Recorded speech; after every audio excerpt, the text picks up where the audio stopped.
સમાચારમાં આગળ વાત કરીએ ભરૂચની તો દેશને આઝાદી અપાવવામાં જેનું મોટું યોગદાન રહ્યું છે તેવી ભારતની સૌથી જૂની કોંગ્રેસને આજે 141મો સ્થાપના દિવસ છે, પરંતુ ભરૂચ જિલ્લામાં આ ઉજવણી પક્ષની મજબૂતી નહીં પણ તેની લાચારી છતી કરી રહી હોય તેવું દ્રશ્ય જોવા મળ્યું હતું।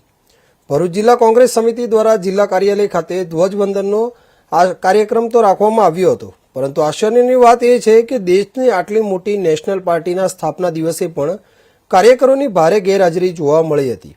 કાર્યક્રમમાં આંગળીના વેઢે ગણી શકાય તેટલા જ ગણ્યા ગાંઠિયા લોકો હાજર રહ્યા હતા, જેના કારણે હવે સ્થાનિક નેતાગીરી પર પણ અનેક સવાલો ઉઠી રહ્યા છે।